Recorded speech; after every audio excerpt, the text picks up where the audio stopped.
तकलीफ हुई ओघा नागनाथ में। वहां मैंने जाके देखा तो आप लोगों में जो गए होंगे पता होगा, ऐसे नीचे जाना पड़ता है।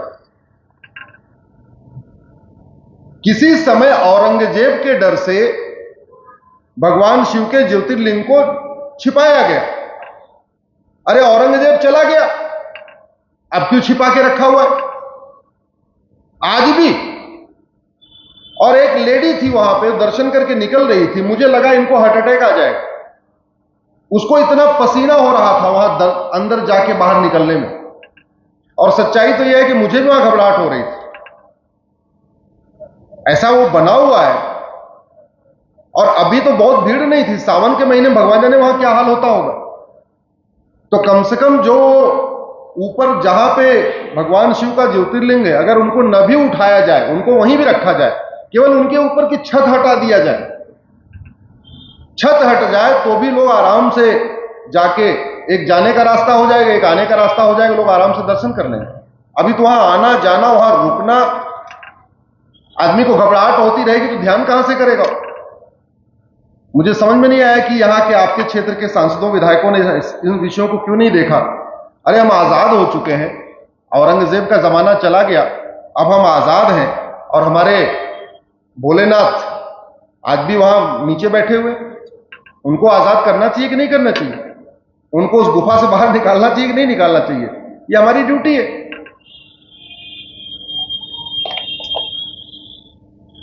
आज मैं डॉक्टर साहब से बात कर रहा था कि विषय क्या रखूं। विषय तो बहुत है। विषय ये मैं कह सकता हूं कि भारत को बदलने के लिए बहुत काम करने की जरूरत है। वास्तव में जिस चीज पे सबसे पहले काम होना चाहिए था, उस पे काम ही नहीं हुआ। इको बहुत ज्यादा आ रही है, इसका साउंड आप उधर कर दीजिए, हमारी तरफ आ रही है ना, इसका मुंह उधर घुमा दीजिए, दोनों साउंड का मुंह उधर घुमा दीजिए।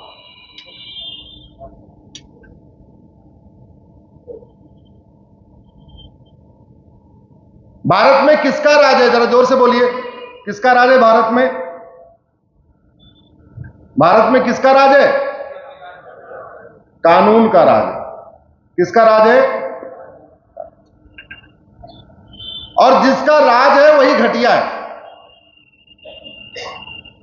जिसका राज है वो क्या है? तो जब कानून घटिया है तो राज घटिया हुआ कि नहीं घटिया हुआ? हमारी बहनें बैठी हुई हैं, आपको खाना बनाना बहुत अच्छा आता हो, आपका तेल मसाला घटिया हो, अच्छा खाना बन सकता है क्या? जोर से बोलिए जरा।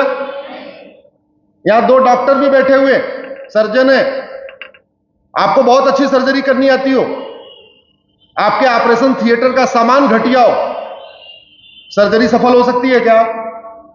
ये डॉक्टर साहब बैठे हुए, डॉक्टर हरीश सिंह जी, डॉक्टर आप बहुत अच्छे हैं, आपकी दवा नकली हो, दवा घटिया हो, बीमारी ठीक हो सकती है क्या?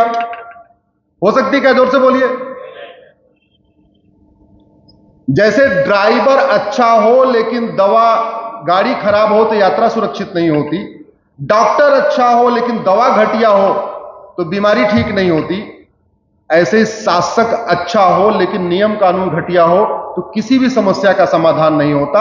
और यही कारण है हमारे देश में आज भी घूसखोरी भी है, जमाखोरी भी है, मिलावटखोरी भी है, कालाबाजारी भी है, नशा तस्करी भी है, मानव तस्करी भी है, सोना तस्करी भी है, चंदन तस्करी भी है, माओवाद भी है, नक्सलवाद भी है, कट्टरवाद भी है, जिहाद भी है, मजहबी उन्माद भी है, धर्मांतरण भी है, घुसपैठ भी है, आतंकवाद भी है, सारी समस्याएं। और जितनी समस्याओं का मैंने नाम लिया है, इसमें कोई भी लाइलाज नहीं है, हर समस्या का इलाज है। अगर सिंगापुर में नशा तस्करी नहीं होती और भारत के हर कॉलेज में सिगरेट के पैकेट में गांजा बेचा जा रहा है, बिक रहा है कि नहीं बिक रहा है? आपके क्षेत्र में भी बिक रहा होगा। डिग्री कॉलेज में, यूनिवर्सिटी में देखने में वो सिगरेट होती है, सिगरेट के अंदर गांजा भरा होता है, अफीम भरी होती है, चरस भरी होती है। ये बिकता है कि नहीं बिकता? हमारी यंग जनरेशन बर्बाद हो रही है कि नहीं? हमारे अब आने वाली पीढ़ी नशेड़ी हो जाएगी तो धर्म कहां से सीखेगी, धर्म रक्षा कहां से करेगी? जब वो शारीरिक रूप से कमजोर हो गई, मानसिक रूप से कमजोर हो गई, तो उसको क्या याद रहेगा सनातन क्या होता है, हिंदुत्व क्या होता है, वेद क्या होता है, पुराण क्या होता है? सिंगापुर में किसी की हिम्मत नहीं पड़ती। अभी कुछ दिन पहले एक आदमी की हिम्मत पड़ी थी वहां गांजा बेचने की, गूगल करेंगे तो आपको मिलेगा, और जिसकी हिम्मत पड़ी थी अपने भारत का ही था। उसने भारत में 900 ग्राम गांजा लेके जा रहा था, भारत का रहने वाला था, सिंगापुर में 900 ग्राम गांजा उसके पास पाया गया, उठा के फांसी दे दिया। 900 ग्राम गांजा मिलने पे फांसी दिया। अब दोबारा सिंगापुर में फिर कोई गांजा लेके घूमेगा क्या? बोले जरा, है हिम्मत किसी की? इसलिए मैं कहता हूं, ऐसी कोई बीमारी नहीं जिसकी कोई दवाई नहीं, ऐसी कोई समस्या नहीं जिसका कोई समाधान नहीं। केवल भूकंप, बाढ़, सुनामी, ये जो नेचुरल आपदाएं हैं, इनको छोड़ दीजिए। मैं कहता हूं, भारत की 80% समस्याओं का मूल कारण घटिया कानून है। इसका मतलब यह हुआ, कानून को बदल के, कानून नया बना के भारत की 80% समस्याओं का समाधान किया जा सकता है। कानून बनाने की कोई लागत नहीं होती। इसका मतलब यह हुआ, 80% समस्याओं का समाधान मुफ्त में हो सकता है।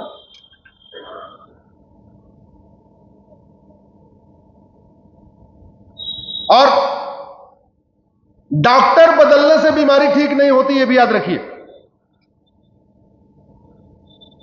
आज मैं डॉक्टर इसलिए कह रहा हूं, मुझे कई डॉक्टर यहां दिख रहे हैं।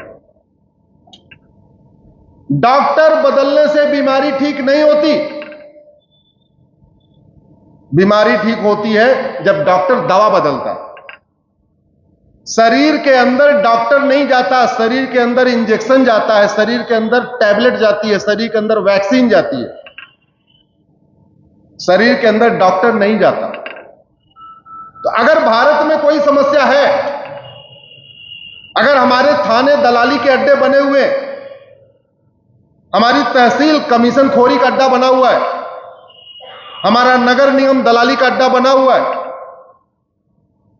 हमारे सारे गवर्नमेंट भ्रष्टाचार के अड्डे बने हुए, और भ्रष्टाचार कैसे, पता नहीं आप लोगों ने टीवी में देखा कि नहीं देखा। आज एक सांसद के पास 200 करोड़ रुपए कैश मिला और अभी काउंटिंग चल रही है, और उसके पास 200 करोड़ मिला है, जिसने इलेक्शन के टाइम में बताया था कि हमारे ऊपर 2-2.5 करोड़ का कर्जा है। इलेक्शन के समय 2.5 करोड़ का कर्जा था, अभी 200 करोड़ रुपए कैश है।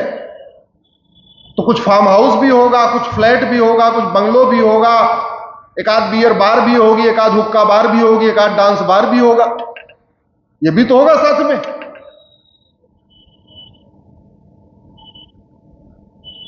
भारत की 50% समस्याओं का रूट काज भ्रष्टाचार, और भ्रष्टाचार कितना चरम पे है। भारत का टोटल बजट 75 लाख करोड़ का है, 75 लाख करोड़ केंद्र और राज्य का टोटल बजट। इस 75 लाख करोड़ का लगभग 20% यानी 15 लाख करोड़ रुपए घूसखोरी, कमीशनखोरी, दलाली में चला जाता है। और ये 15 लाख करोड़ आसमान से नहीं आता, ये 15 लाख करोड़ आप ही सब देते हो। कोई इनकम टैक्स के रूप में देते हो, कोई टीडीएस के रूप में देते हो, कोई जीएसटी के रूप में देते हो, कोई वैट के तरीके से देते हो। देने वाले कौन है? जोर से बोलिए, अरे बोलिए, हम देते हैं भाई। ये जो 15 लाख करोड़ रुपए जा रहा है, ये आप ही की जेब से जा रहा है। लेकिन रुक इसलिए नहीं रहा है, बुरा मत मानना, आपके लिए नहीं कह रहा हूं, क्योंकि 5 करोड़ लोग देखेंगे तो हम सबकी बात करते हैं।